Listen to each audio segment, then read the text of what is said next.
सुहागिनें अपने पति की लंबी आयु के लिए इस व्रत को रखती हैं। इस व्रत को करने के बाद कथा सुनने से व्रत का पूरा फल मिलता है और घर में खुशियां आती है, इसलिए ध्यान लगाकर सुने और माँ सावित्री को प्रणाम करे। वट सावित्री व्रत कथा स्कंद पुराण में बताया गया। हर सुहागन स्त्री को वट सावित्री व्रत की पूजा करने के बाद वट सावित्री व्रत की कथा का पाठ जरूर करना चाहिए। स्कंद पुराण में बताया गया है कि वट सावित्री की कथा का पाठ करने से देवी सावित्री का ध्यान पूजन वट वृक्ष के नीचे करने से सुहाग की उम्र लंबी होती है और पति का प्रेम और सुख बना रहता है। इससे माता सावित्री की कृपा से घर में उन्नति भी होती है। तो आइए विस्तार से जानते हैं वट सावित्री व्रत कथा। इससे पहले वीडियो को लाइक कर दे और ऐसी ही धार्मिक कथा और जानकारी के लिए चैनल को सब्सक्राइब कर ले।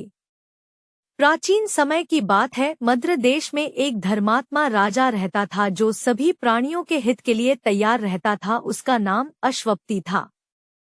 राजा बहुत धर्मात्मा, क्षमाशील, सत्यवादी था, लेकिन राजा के कोई संतान नहीं थी। एक समय की बात है, वह राजा प्रभास क्षेत्र में यात्रा करते हुए सावित्री स्थल पर आ गया।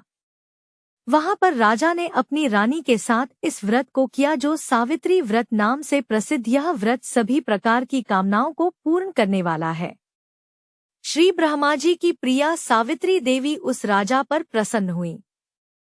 कमंडल को धारण करने वाली मां सावित्री देवी राजा और रानी को दर्शन देने के बाद पुनः अदृश्य हो गई।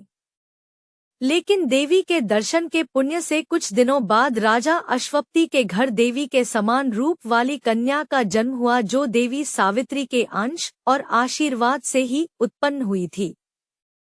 देवी सावित्री की प्रसन्नता से प्राप्त तथा सावित्री की पूजा करने के बाद उत्पन्न कन्या का नाम भी सावित्री रखा गया।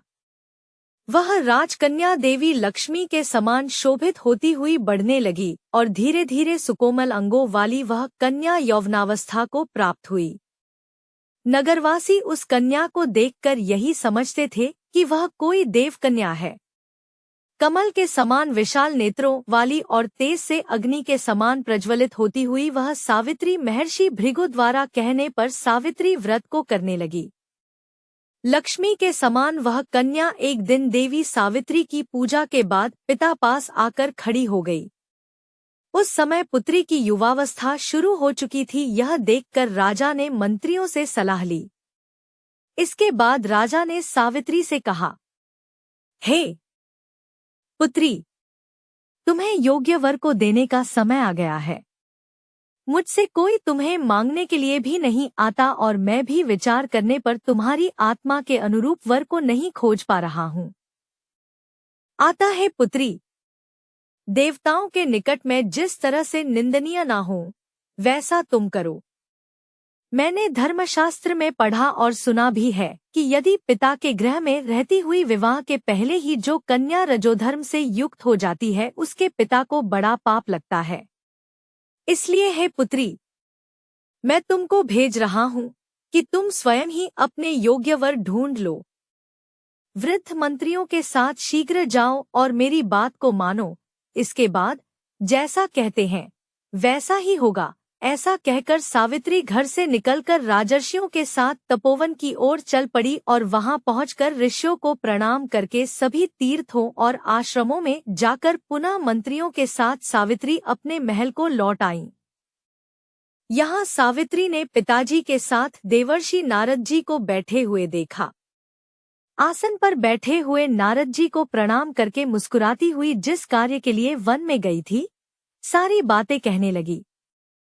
सावित्री बोली, हे नारद जी, शाल्व देश में धर्मात्मा द्युमत्सेन नाम से विख्यात एक क्षत्रिय राजा हैं, जो दैवयोग से नेत्रहीन हो गए हैं।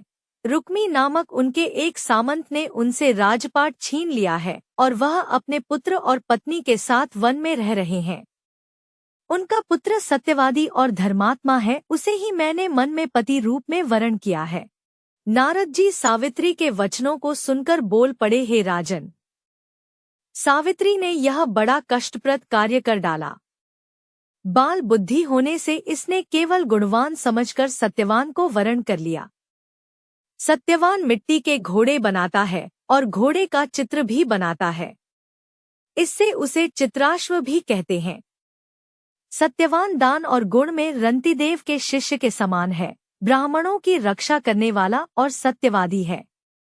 राजा ययाति के समान उदार, चंद्रमा के समान प्रिय लगने वाला, रूप में दूसरे अश्विनी कुमार के समान और द्युमत्सेन के समान बलवान है, लेकिन उसमें केवल एक दोष है, दूसरा कोई नहीं, कि सत्यवान आज से ठीक 1 वर्ष पर अल्प आयु हो जाने से देहत्याग कर देगा। दीर्घायु हो अथवा अल्पायु, गुणवान हो अथवा निर्गुण, वर को एक ही बार वरण कर लिया, अब दूसरे वर को वरण नहीं करूंगी।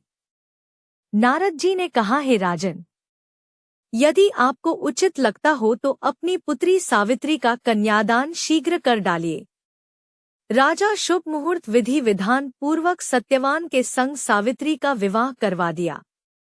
सावित्री अपने पति को पाकर ऐसे प्रसन्न थी जैसे उसे पुण्यवान पुरुष स्वर्ग को पाकर प्रसन्न होता है। सावित्री उस सत्यवान के साथ आश्रम में रहते हुए नारद जी की कही हुई बात को याद करती रहती थी और उस दिन को गिनती रहती थी कि जब सत्यवान देहत्याग कर चले जाएंगे। जब सत्यवान के मरने के केवल 3 दिन शेष रह गए तब सावित्री ने निराहार रहने का व्रत लिया और तीसरे दिन सुबह स्नान करके देवता और पितरों का पूजन किया। फिर सास ससुर की चरण वंदना करके वह भी पति के साथ जंगल की ओर चल पड़ी। जंगल में लकड़ी काटते काटते अचानक से सत्यवान के सिर में दर्द होने लगा। सावित्री ने कहा कि आप कुछ देर मेरी गोद में सिर रखकर सो जाइए, फिर हम आश्रम की ओर चलेंगे। जैसे ही सत्यवान सावित्री की गोद में लेटे वैसे ही सावित्री ने देखा कि सांवले पीले वस्त्र पहने हुए साक्षात सूर्य के समान उदित हुए पुरुष उनके सामने खड़े हैं। सावित्री ने उन्हें प्रणाम किया और उनसे पूछा कि आप कौन हैं? इस पर यमराज ने कहा कि मैं सब प्राणियों के लिए भयंकर और कर्मानुसार उनका उचित दंड देने वाला यम हूँ। सो हे पतिव्रता सावित्री, समीप में पड़े हुए तुम्हारे पति की आयु समाप्त हो गई है, इसे यमदूत पकड़कर नहीं ले जा सकेंगे, इसलिए मैं स्वयं आया हूँ। ऐसा कहकर फांस के लिए हुए यमराज ने सत्यवान के शरीर से अंगुष्ठमात्र शरीर वाले जीवात्मा को बलपूर्वक निकाल लिया। इसके बाद यमपुरी की ओर चलना शुरू किया। सावित्री भी यम के पीछे पीछे चलने लगी। यमराज ने सावित्री से कहा कि कोई भी जीव बिना आयु समाप्त हुए यममार्ग से नहीं जा सकता। सावित्री ने यमराज से कहा कि आप जैसे सज्जन पुरुष के साथ मैं चल रही हूँ, मेरे पति आपके साथ हैं, तो मुझे आपके साथ चलने में कोई शर्म और ग्लानि नहीं हो रही है।